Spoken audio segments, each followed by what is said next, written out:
Then you just go and grab it. I'd like to call the meeting to order. We can stand and say the pledge. I pledge allegiance to the flag of the United States of America and to the republic for which it stands, one nation, under God, indivisible, with liberty and justice for all. Thank you, everybody, for coming. We do have a visitor signed in wishing to speak, Mr. Jeff Good. Mr. Good, the public comment section is set aside for the community to speak directly to the Board of Education. Per policy 1510, each speaker is given 3 minutes. When called, please stand at the podium and state your name and address. Please be respectful in your comments and do not divulge any personal or confidential information.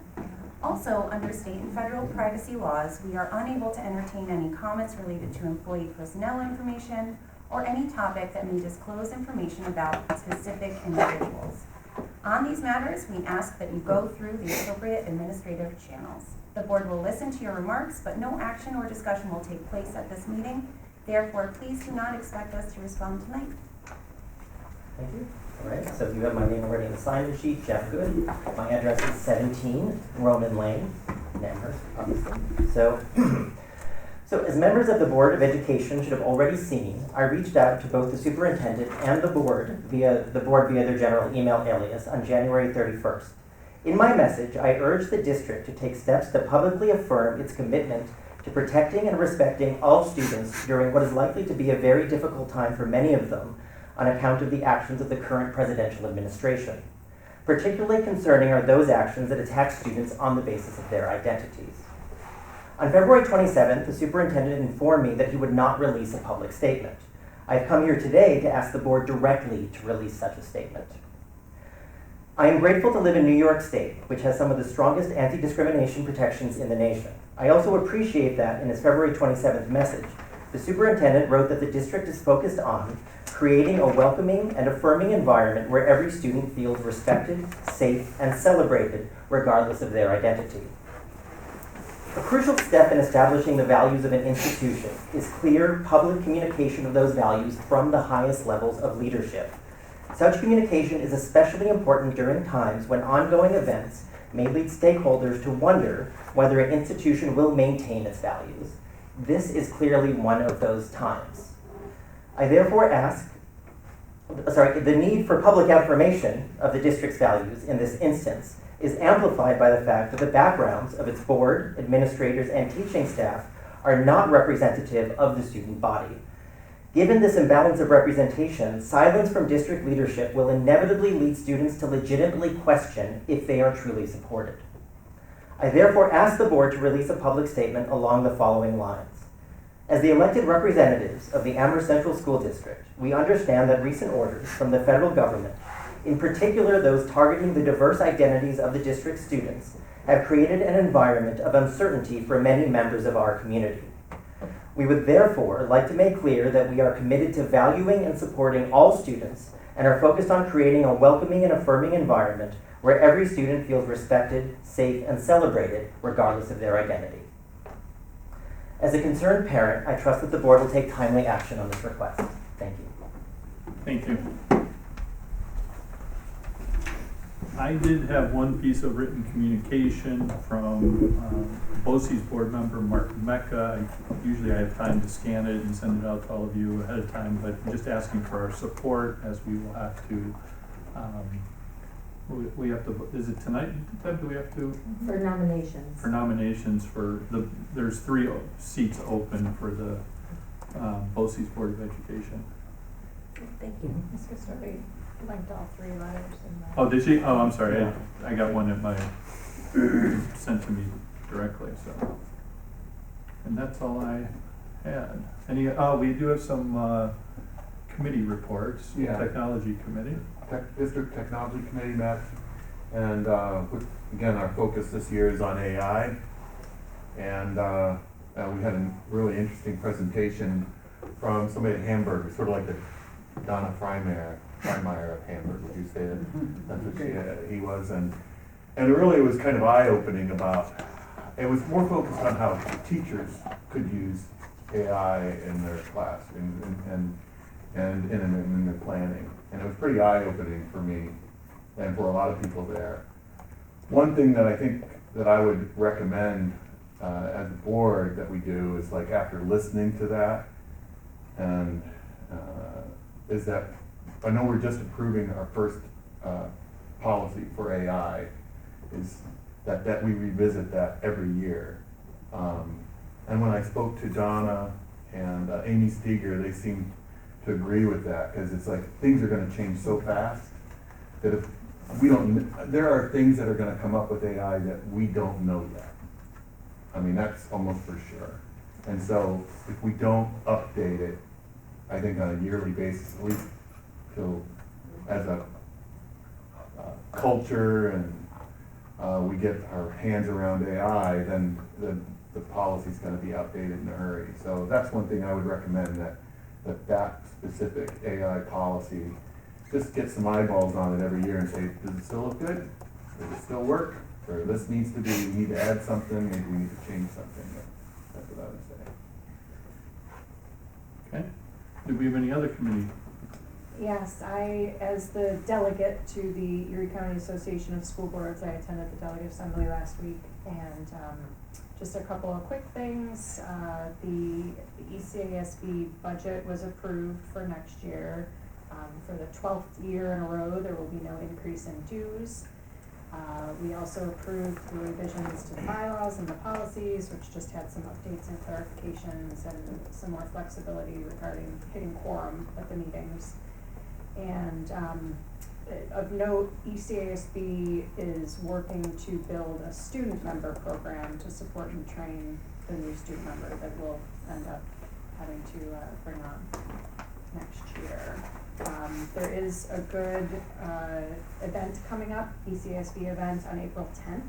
This is the speed boarding. It was in last Friday's update from Mr. Lowry, but it's a BOCES event where you can go and participate in several different BOCES programs for 15-20 minutes each. It's a really great way to see the BOCES program, see some of the offerings that they have, so that's April 10th. I encourage everyone to attend. Paul, I also have one. So I was at the Budget Finance Committee meeting, so as Lori mentioned, it was passed. There was not a quorum at the time, but through virtual votes, it did end up passing.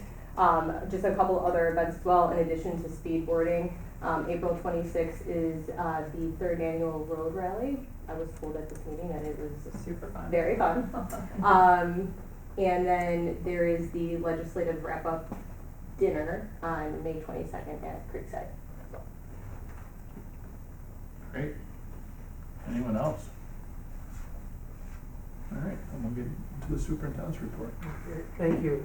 The first item we have is an update from our middle school, so I'm pleased to welcome Mr. Lonzak, our principal, Mrs. Doyle, assistant principal, and the other guy.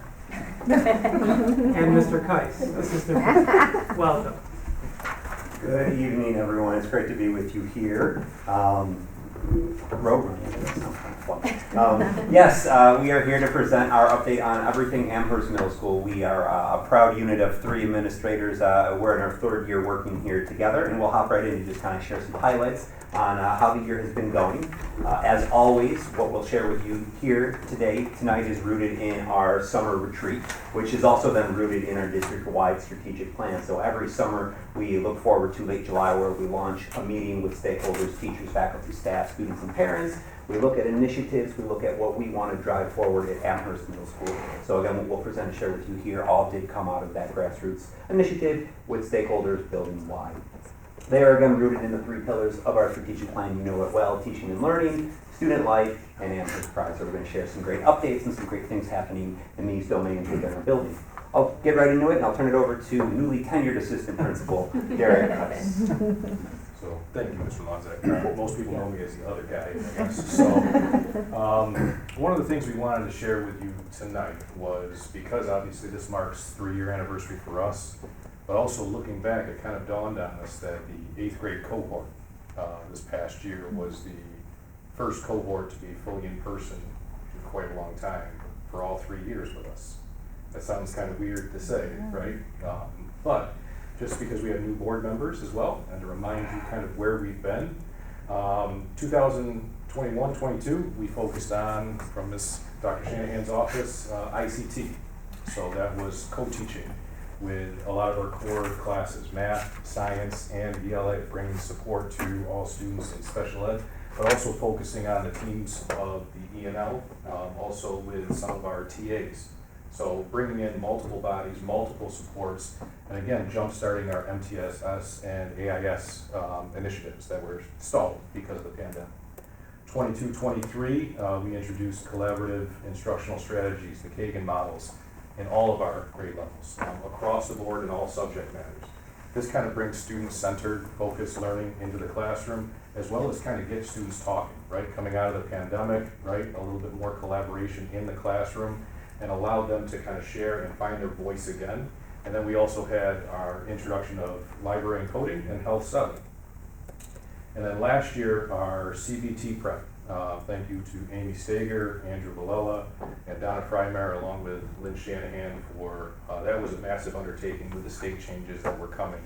No longer are we going to be doing paper-based testing, but platform, typing, keyboarding, all of that stuff, trying to navigate toolbars in order to show what you've learned. That's a massive undertaking for students. So that was one of the things we did, along with boosting up some of our AIS and initiatives for general ed students. And so that's where we've been. So for our newer members, just so you guys know. And then last year, I'll say it's an extreme source of pride, but our grade 8 class left us as the top class or cohort in our BOCES 19 districts in all categories, math, ELA, and science. So proficiency, just so we're all aware, New York State exams 3 through 8 are graded 1 through 4. 3 and 4s as a score kind of indicate that you have mastered the standards and skills needed to move on to the next grade level. So we are proud to say, as 3 years together, 3 years of students being in person, yeah, it's a source of pride, and also we put it under instructional learning. So, so yeah, take a moment. You can look at the percentages. I'm going to pause because this is nice. Take the win when you get the win, right? So now we're going to move on to what we've done this year and where we are going. So we're going to talk a little bit about the initiatives that came out of the curriculum office, our big focus this year on executive functioning, and again, going back to the strategic plan, looking at robust learning opportunities and expanding our course catalog with AIS programming. So this year, we are continuing to go into SDI and ICT, so specially designed instruction, integrated co-teaching. Just a brief overview of what that is. It's looking at students as an individual, not just as a lump of class, okay? Trying to support them, okay, in everything and every learning style they do. Teachers have involved in book sessions, coaching sessions. Thank you to Stephanie Fabini through BOCES, who has done a massive 3-year project with them. They're currently in observation kind of session right now, where she comes in, observes, kind of sees what their strategies are, what's working. We are able to look at what the student needs are, how do we best support them, and design instruction for all students, not just kind of a class. Okay, we'll turn it over to Mrs. Doyle. All right, thank you, Derek. The second initiative in the 24-25 school year was to provide professional development for faculty and staff on culturally responsive teaching. And so I think the big thing to say here is that, you know, as you know, demographics have shifted over the years. And I think a particular data point that's kind of interesting and it really shows how much things have changed is that in 2008, less than 1% of Amherst families spoke a language other than English as their home language. Fast forward to 2023, we have 10% of families that speak a home language other than English. So that data point in and of itself is indicative of some big shifts. So I think we'd all agree that it was particularly important that we address those demographic changes and how important it is for Amherst to kind of look at instruction, curriculum, physical environment, in our professional development initiatives, and to really ask the question, to what degree are we culturally responsive? On November 5th, what we did grounded in the data, the demographic data, and in the culturally responsive teaching framework from New York State, is that we looked inward, and what we did is we looked at the data, we looked at the policy document. Teachers broke out into small groups, and we had teacher leaders conduct circle questions with them, and those questions were interesting. They were things like, looking back or looking at your current demographics in Amherst Middle School, how is that similar or different from your own experience in middle school? Other questions were, what does a welcoming and affirming environment look like? What does rigorous instruction look like? And I'm thinking of some other words. What does curriculum and assessment look like in your classroom? And so I think really what came out of that was not definitive answers on all of these things, but a lot of questions. And I certainly heard, and I know everyone else did too, that faculty and staff know that this is not just a one-time visit of these questions, that it has to be ongoing for us to really look inward and continue to have it translate into teaching and learning.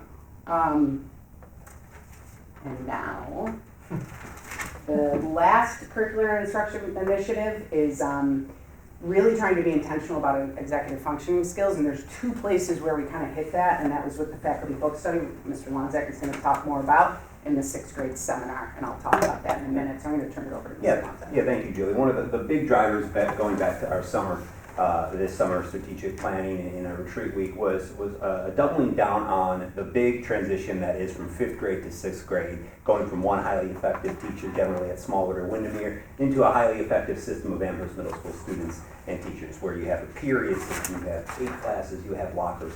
That is a major transition in a child's education, and at the heart of it is a real stress on their executive functioning skills. What are those skills? There are actually 11 domains that make up executive functioning. They could really be boiled down more further into 3 components of working memory, cognitive flexibility, and self-regulation.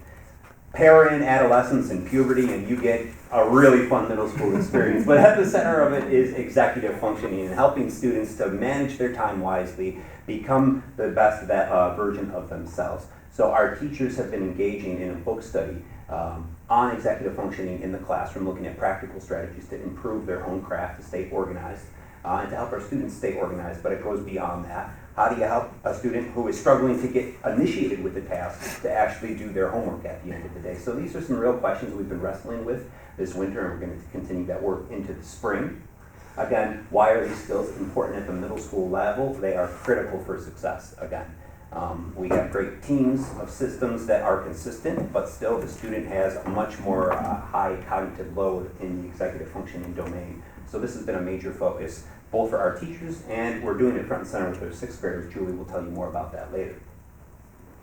Moving right along for curriculum and instruction, we always are looking to have a laser sharp target in on interventions. Academic interventions are one of what I would say our greatest strengths as a middle school. That's kind of tier 2 of our MTSS pyramid.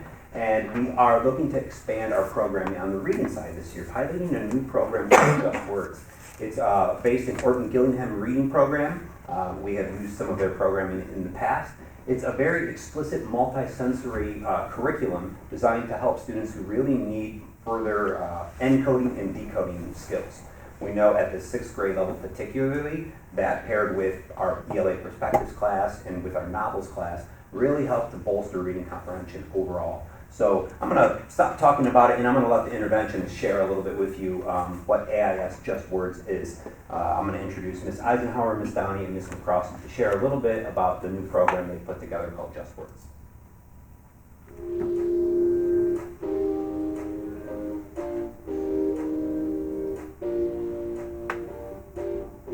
Well, Just Words provides a curriculum for studying word structure through the 6 syllable types of English and the most common Latin roots. This program is not just about learning to read and spell, it's about building independent skills in our students. The program's research-based approach presents all skills explicitly, systematically, and sequentially. All concepts taught will be practiced continually through reading, writing, with accuracy and automaticity, allowing our children to independently read and spell words. So JustWorks is very engaging for students because it has the multiple.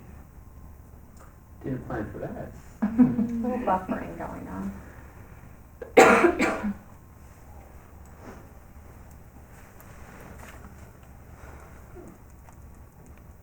Maybe it was AI recording.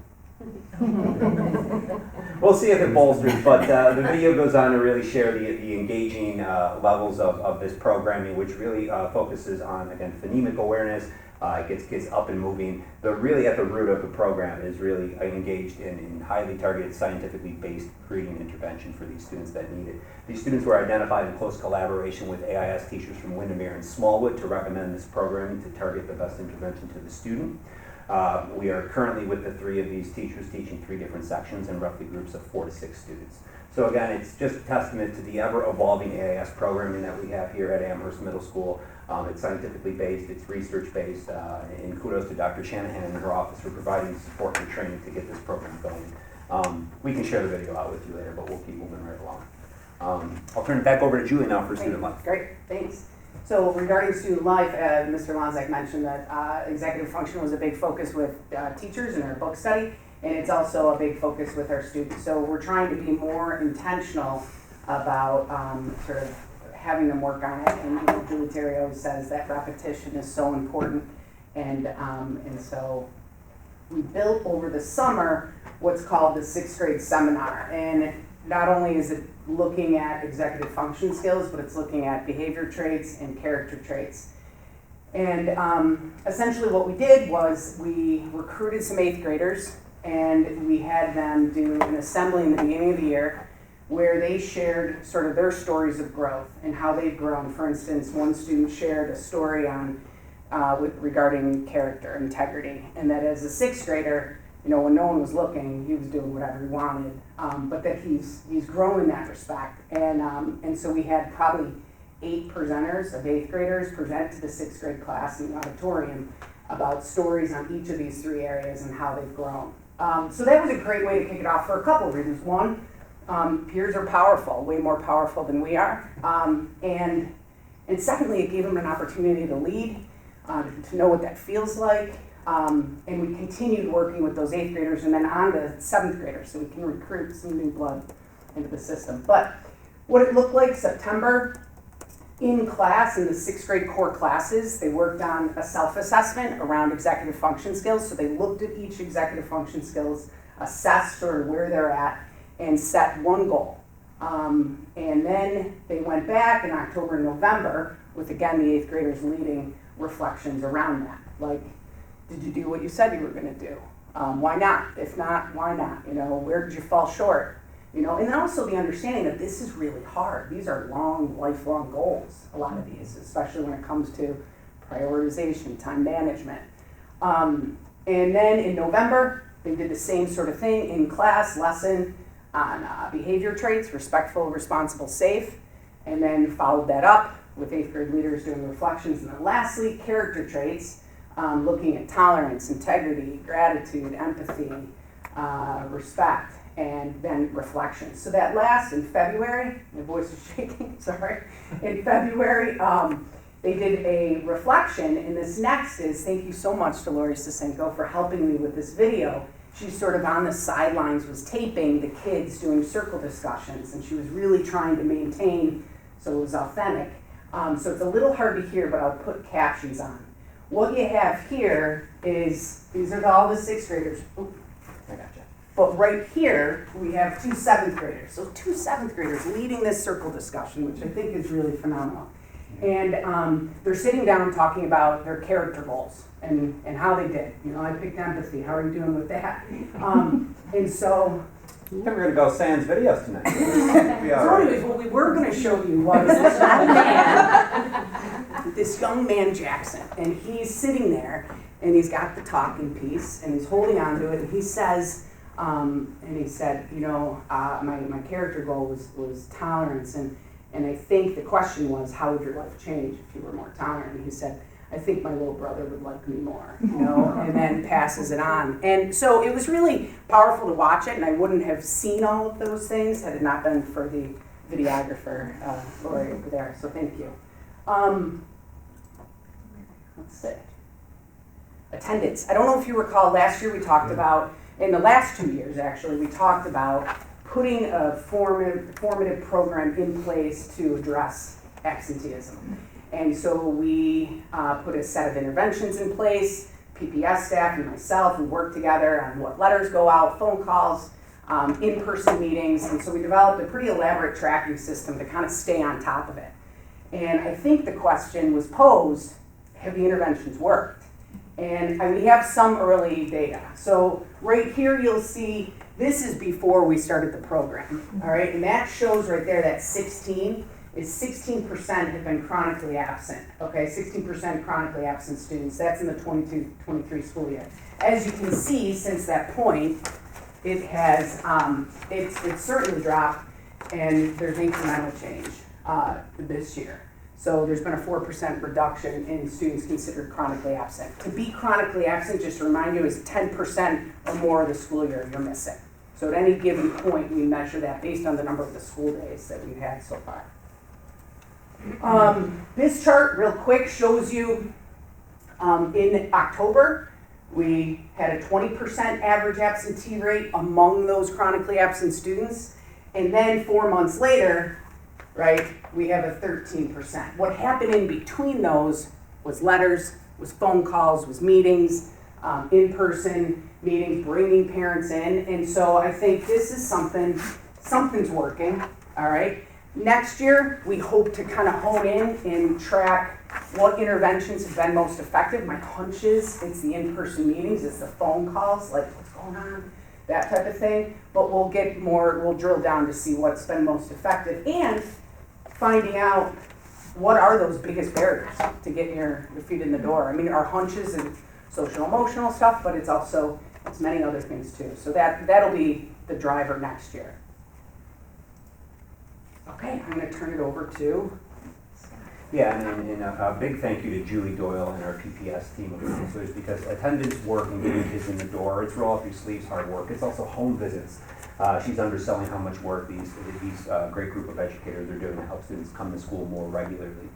Along those lines, we know when we get them here, we want to provide a robust extracurricular opportunity for them as well. This is always a part of our strategic plan to take a look at our audit and making sure we are putting forth clubs that represent our student body that they're interested in. One we would like to feature, we'll see if this video works, is our after-school ENL club. This is a Title II grant-funded club, so thank you again to Dr. Shanahan and her office for the financial support here. This club is chaired by Maria Wilbur, one of our ENL teachers, and it has roughly 16 students that attend regularly 3 days after school. Again, Julie mentioned the numbers and the changing numbers. We are a very proudly diverse district, and we're proud of making these students feel welcomed when they do join not just our community, but our country often at times. So I will let a few of these students talk about why they love the after-school club. It's working people. Good music. Namaste. The reason why I like singing after school is because I get to study before I have a test, and that helps me get a good grade. Assalamualaikum. I'm in 8th grade, and I've been coming to the same after school for 3 years. This helps me a lot because I can get my homework done early, and I don't have to go home and work on it. Marhaba, my name is Nahila, and I'm in 6th grade too.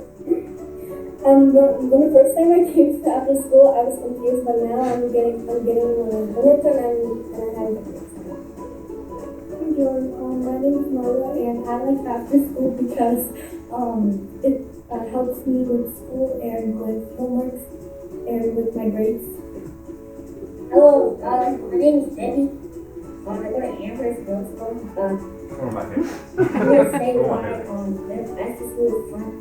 After school is fun, also you do your work stuff and then you get help with it. And so also you have art activity and there's fun and stuff. And also if you want to, you can come here and talk to people and you play games. It's more it's like homework, it's nice, there's teachers that help you. And also get snacks and also get Snacks. if you're really worried about your water, and you can help with it. And there's lots of things to do here. And it's a lot like after school. A lot of those, she said, we love Nettie. I could talk for hours about Nettie. But a lot of those images you saw came out of Thanksgiving Day, that typical American Thanksgiving experience that many of us in this room have always taken a part of. These students haven't. Maria put together an entire meal. Her and her dad cooked it, brought it. It's delicious, by the way. Just to, again, give them some great immersion into American culture too. So really proud to highlight this as one of our robust after-school opportunities. Moving right along, we always want to give kind of hands-on technology-based opportunities to our students. Girls in STEM is a new club that we just started at the end of last year. It's in its first full year of implementation at Amherst Middle School. We have roughly 20 female students in grades 6, 7, and 8 that meet with co-advisors Ms. Sargianis and Ms. Jones, technology teacher and math teacher. They go on field trips to places like the GM plant in Tonawanda. They have guest speakers coming in from Cornell University and other nearby businesses in STEM-related fields to inspire future females into STEM-related fields. They do hands-on activities within the STEM domain. They do fundraisers where they're printing out 3D things and selling them to kids. It's a great initiative and it's highly attended. Right along those lines, we've doubled down on our technology club. We've had this club for a long time. We have doubled up on the initiative by having them compete in not one but 2 local technology-based tech war competitions. It's co-advised again by Ms. Sargianis, it's the photo on your right, and Mr. Shuck, our 2 great technology teachers. They are building Vex Robotics robots and trying to destroy the other team, and they have catapults and they have balsa wood bridges. And we've really expanded that offering to now have 2 competitions in the fall and in the spring, and roughly 30 to 35 students are participating. So happy to expand on that as well. Turn it back over to Julie. The mentoring program is another vibrant extracurricular offering that she spears. So what do you got, Julie? Yeah, sure. Just a brief update on the mentor program this year. Thanks to the PTSA, the Alumni Foundation, and the continued support of the district, we've been able to continue after school, winter activities. We had pancake breakfast already. Here's a pic of students at the Education Day at the UB, at the women's basketball game, which was phenomenal energy. I mean, it was nonstop. They loved it. It was great. And here is, and remember, this is all volunteer. The teachers do this, and it's just great. It just deepens the relationships with students. It's what it's all about. There's a video, hopefully, that shows some highlights. Being a mentor is being able to spend time with the student in a very different way than what we might do every day at school. So we get to just talk, and I get to celebrate all the cool things he's doing in his life. All right, Amherst Middle School, are we ready for some bowling today? We get to the kids who we feel need the most help or who just need a friendly ear to talk to sometimes. Our goal has been for our mentors and our mentees to connect in a way that will help both people have a more successful and happy time at Amherst Middle School. Again, these, I think we have, Julie, how many mentors do we have? About 30 of our staff volunteering? We have 30 and we're close to about 45 mentees that they, and I think the real work, I mean, obviously this is great, the activities, those are super important, but the real work is the regular contact that they have with their mentees every week. So I'm going to turn it over to Mr. Keiss. Yeah, one of the things that has kind of been a staple over the last couple of years is intramurals. And it sounds very simple, but one of the things that we've seen this year from some of our newer faculty in the PE department is a mixture of traditional games and bringing in kind of new creative games to get more kids involved. And to be honest, we've seen a big uptick. Typically we have between 60 and 80 students arriving between 8:15 and 8:45. It sometimes rises above 100 depending on certain days, certain units where both gyms are going with 2 different staff and the fitness center is open. So it's been a very huge uptick and increase, and it's been awesome to see Mr. Manzel, Mrs. Mauer, Mrs. Files, Mrs. Bush all kind of get involved, and all hands on deck because we've seen a large increase in students. And then I'll just introduce Mr. Manzel and Levi, kind of explaining why they like it. Most about intramurals. What I like most about intramurals is it gets kids moving, gets kids active early on in the day. They get super competitive. We set at 28-27 final score here in some football. Gets their blood flowing. I just feel like it's a really good way and a healthy way for them to start the day. Perfect. I like it similar to Mr. Manzel because I get to get active in the morning and it's super fun, and I get to see my friends. Awesome. What do you like most about intramurals? What I like most And it's open to any student, all grade levels. There are different days designated. Different days designated, but one of the things that I think they also focus on too, that I want to make sure I highlight, is the tolerance and kind of acceptance that goes on. And you've got 6th through 8th graders, any gender, ability, and everybody gets to play together. It's pretty phenomenal to watch. So, and again, I know we've highlighted a bunch of times, we're now going into Pride. We've had a lot of things with Pride earlier in this meeting, but students need at least 1 to 2 connections, whether it's with an adult or a peer. Positive connections to get them into school, and that leads to success. And that's one of the things we really wanted to highlight, not only in student life, but also with the Amherst Pride piece. I think another staple of our conversation is always the musical.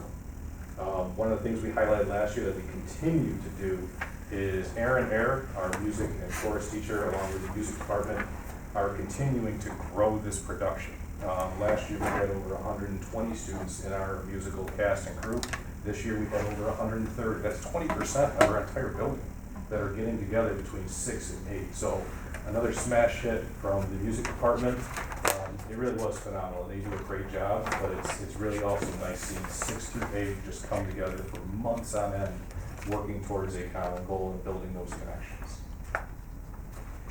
Again, we have a new look coming. I know you guys are all aware of the strategic plan, the capital improvement project that's coming. But going back to what Mrs. Doyle talked about with the evaluating the physical space. Alex Gerbeck, one of our art teachers, has a mural club. One of the physical spaces that we had staff do over the summer was walk the building. You probably noticed the same bulletin board art, the same artwork on the walls and things like that. Is that representative of us, our students? Can we do a little bit of a facelift? So a bunch of students along with her are kind of going along and kind of designing murals that kind of meet what they like, what they represent. This one right here is currently in draft form if you take a look on your way out on the King of the building, but that one is front and center when you walk up to the 2nd floor, and it's traced out right now, so this one should be done within the next couple of weeks, and they'll go from there. So student designed artwork along the hallways. And then the bottom here, they also took a trip to the Roycroft campus in East Aurora just to kind of play with some mediums, what art opportunities are out there, how you can kind of facilitate or kind of pursue that passion. Lastly, I hope it plays, but again, building connections. Our pop chorus usually averages around 30 to 40 students. It's an extracurricular chorus ensemble. This year, it's over 60. So I'll leave you with kind of an informal AIS anthem, or AMS anthem.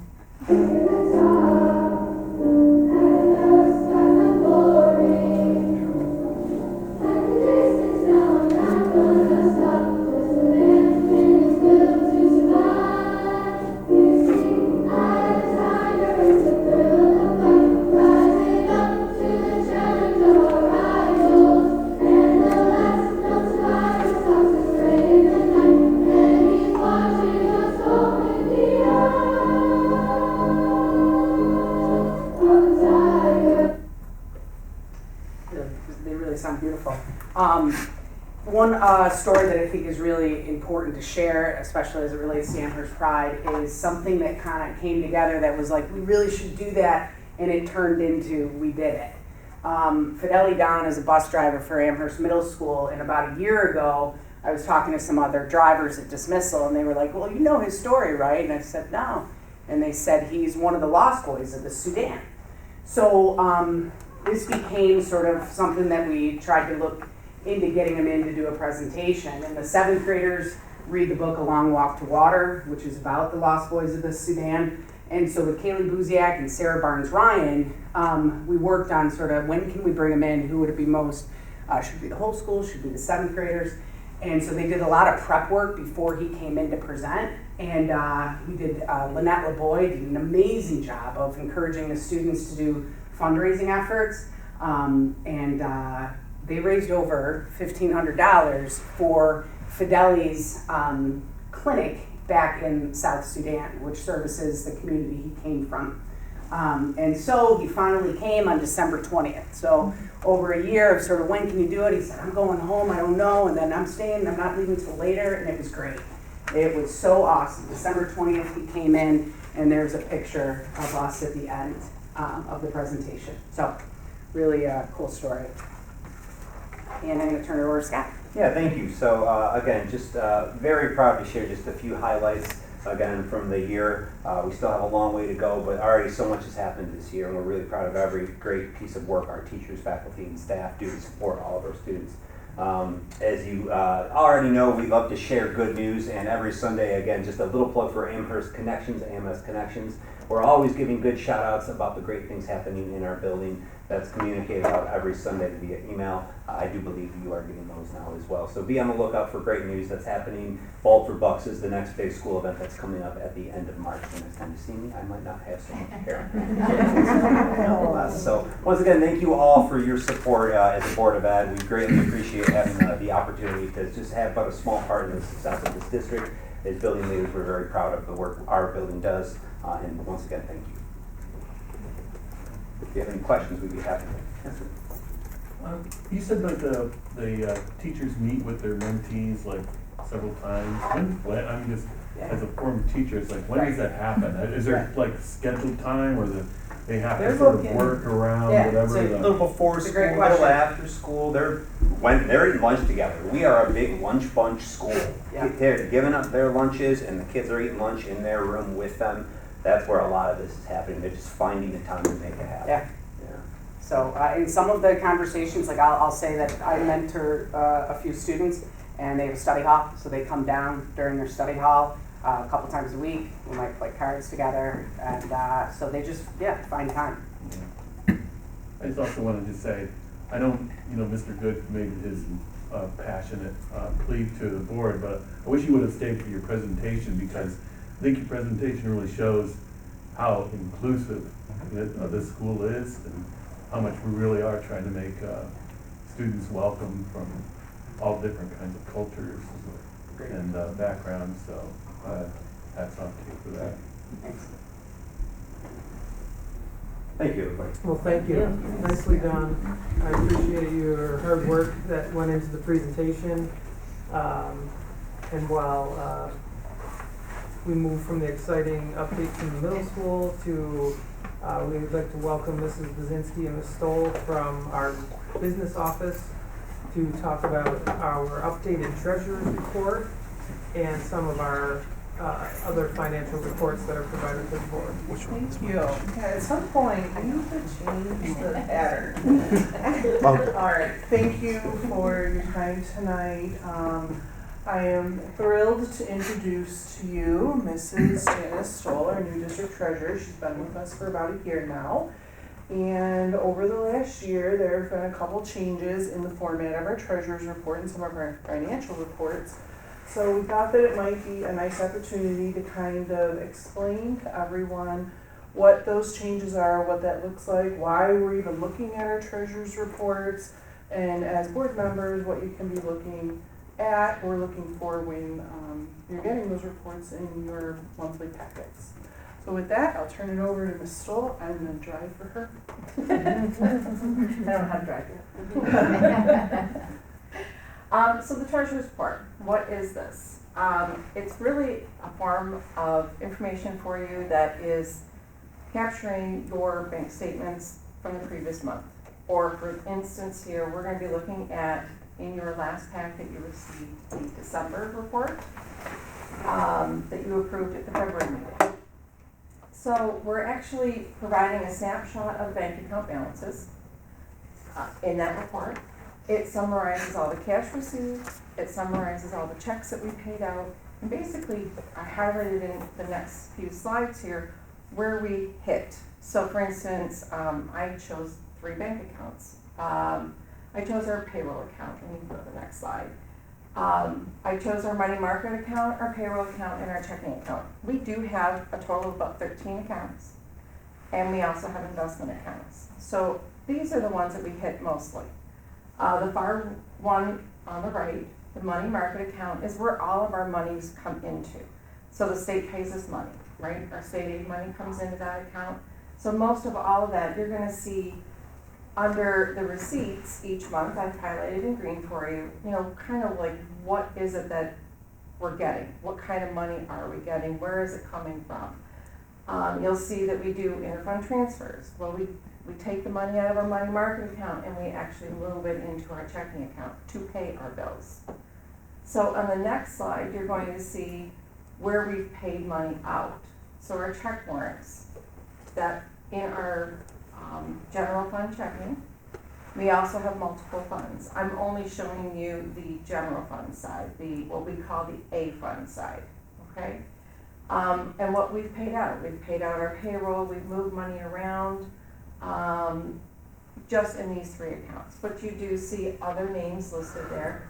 And as you're looking at that treasury report, which is, I think, 6 pages long, it's kind of hard to follow, but we always make sure we have the titles there so you can see where we are paying money out of and what we're getting money in for. The last part of this is we reconcile it to the bank.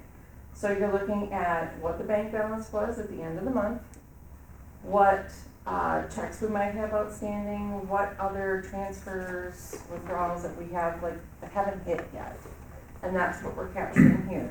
The last part we're hitting, or making sure we have written down here for you, is the bank interest rate. We're always trying to find a bank that pays out interest. So when I started, I made sure we put that on there. What's the interest rate we're getting from each of our accounts? You can see in our money market account, which is where all our money goes to, we're getting about 2.63%, but in our regular checking accounts, we're not getting hardly anything. But it's because all the money comes into the money market and we try and keep it there or in our investment accounts. So when you're looking at the reports this month, you'll see the investment accounts are through NILAB, and you'll see what those interest rates are, and they're over 4% right now. Okay? Can I ask you, just you use the Yeah. the terms account and fund, can you just distinguish those for me? Like when you talk as when Okay. you're doing the accounting? All you right, get the so two things. a fund is our A fund, which is our general fund. We have lunch fund, which is C. F fund is our special aid fund. H fund is our capital fund. And then the accounts that I'm talking about are our bank accounts underneath of those. So for instance, in our A fund, I'm only showing you 3 checking accounts, but there are more accounts for A fund. In our F fund, we might have more accounts under that as well. Okay? Does that make sense to you? Yeah. In public accounting, we're required to have segregated funds. Yes. So that's why they can't all just be merged into one bank account, one checking, one savings. So like the F fund that Stoll mentioned are our grants, our federal dollars, and our state dollars or grants that come in. They need to be segregated and identified individually, so they're in a different fund, F fund.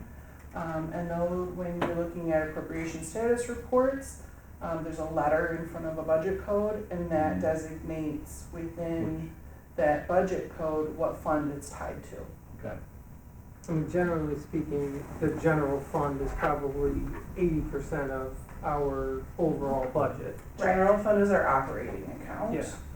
And then C fund is school lunch, so again, it needs to be segregated, expenses and revenues are all funded within that in C fund. Grants, capital fund, again, we're borrowing money and we're paying it out for capital work that needs to be segregated so that we're identifying those borrowed dollars and then accumulating interest, putting it right back into that fund so that everything is tracking appropriately. Okay.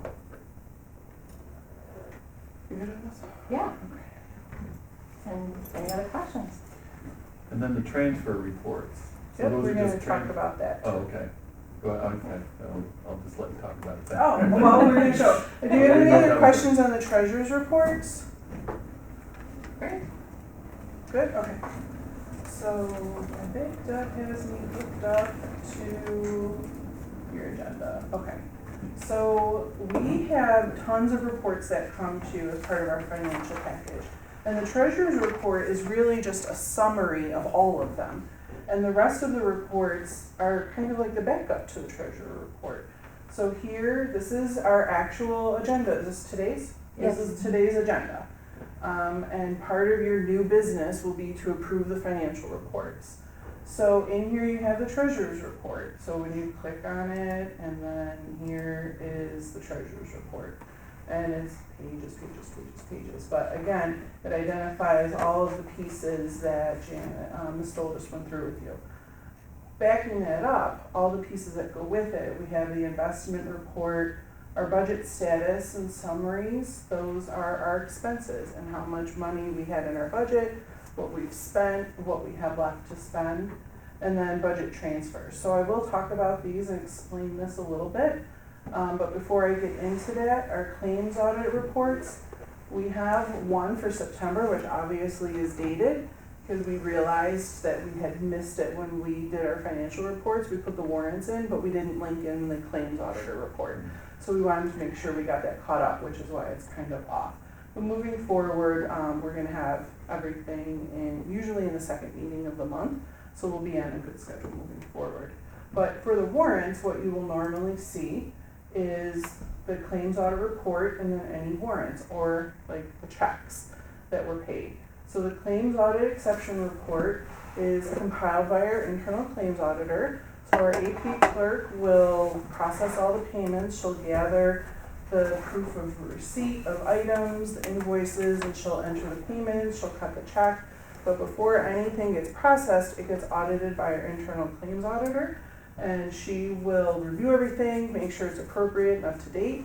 And if she's finding anything where we missed a signature or something was entered incorrectly, she will give that back to our AP clerk. We'll make sure we get it fixed and corrected, but then she'll note it on our exception report.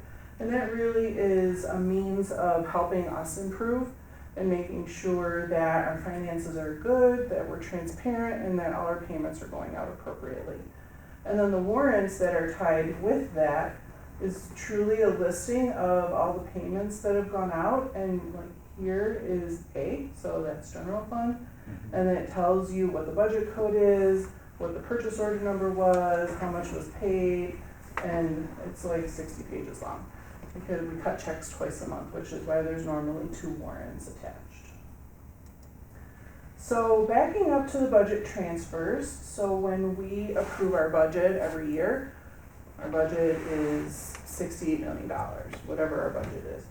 We're required to identify every single dollar into a very specific budget code. Over the last 5 years or so, there have been some additional reports required by the state level and the federal level, which require us to report our expenditures by the building level. So we've always reported expenditures by like a program category, curriculum, business office, superintendent's office, teaching and instruction, athletics, special education. There are these big categories. But now within those categories, we're also required to provide to the penny spending by building. So how much did we spend on special education in the high school? How much did we spend in Windermere? And we have to report that every year, a couple times a year in different formats. But having all of our codes set up and delineated by building helps us produce those reports at the end of the year. We're doing that work in April for the upcoming school year, which takes us all the way through to the next June. So it's very common that throughout the school year, we have money in one specific code, but we have a need in another code. It could be a different building, it could be another category. So the budget transfer is what allows us to take those dollars and move them into the code that we need them in for whatever the student needs are. Our board, our policy, authorizes budget transfers under $25,000 to be signed by the superintendent. Over $25,000 is approved by the board. So that's why there's 2 different categories of budget transfers. So the first one that I'll go over is budget transfers over $25,000. So this time we had 3 of them. So if you click on them, this one was submitted to me. I made changes to it, which is why there's handwriting on it. So it was typed by the submitter, and they all come to me first, so I review, make edits if needed, and then approve. This one, we had discussions. I knew what this person was trying to do with the purchase we were making, but we didn't have exactly the right codes in place for where those expenses need to go, hence the handwriting. But this will come to you for an approval, signed by me, and then it's signed by the superintendent, and then it comes to the board for approval. So anything over 25,000 will be in this category, separated by fund, A, H, and there's 2 A's. Then monthly, we report to the board all transfers, regardless of how much they were. So if they didn't require pre-approval, they're up in here. We kind of put them all together. If the board is interested, we certainly could separate it by fund moving forward, but they're all in here. So the first pieces of the budget transfer report are the actual report. So we run a filter in WingCap, our financial software, of all transfers that were entered from the beginning of the month to the end of the month. So this is January's report. So January 1 through January 31st, all transfers, all funds. So what this will show you is the date it was entered, it assigns it an ID, a brief description of what it was, and then the budget codes of where we took it out of and where we put it to. All of these are reviewed. If they are over 15,000 but under 25, I will sign it, and then superintendent reviews it and signs it as well. If it's under 15,000, I have the authority to just approve that and have it be entered. But regardless of the authority level, we still report all of them back to the board the following month, which is why this report is lengthy, but will also include transfers that are over 35,000. But what we will do is note on here the board 25 meeting or that it's being 35? approved on. 35, did I say, or 25? 25. 25,000. This one's over 25. So the 3 that were in the other report are On- noted on here. Right. Right. Yeah. And That then, one, as and you then- scroll through here, there's some C fund, school lunch. There's an F fund transfer, an H fund transfer. Those are the different funds to keep money segregated. And then the backup to this is a copy of all of the budget transfers. So you can actually see the specific detail of what was submitted, changes that I've made, if there was a typo, if someone wants to move it, and I'm like, oh, hey, no, that's a contract service, that's not a material supply. Or you're trying to put that in equipment, that doesn't go in equipment, it goes down here. We'll review those and make those changes. But then you have all of the backup for every single one of those transfers. The only one that will be missing out of here, potentially, are ones that are over 25,000 that are in the other agenda item. Does that answer your question? Yeah. There are limits to where we can transfer. So we are not allowed to transfer into equipment lines. Equipment lines is one of the contingent budget codes.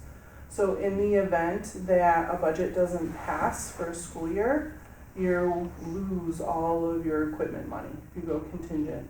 So they don't allow you, New York State doesn't allow us to increase the amount of equipment money we have more than what the voters authorized. We can transfer between equipment, so if athletics has some equipment money, facilities has some, we can transfer between.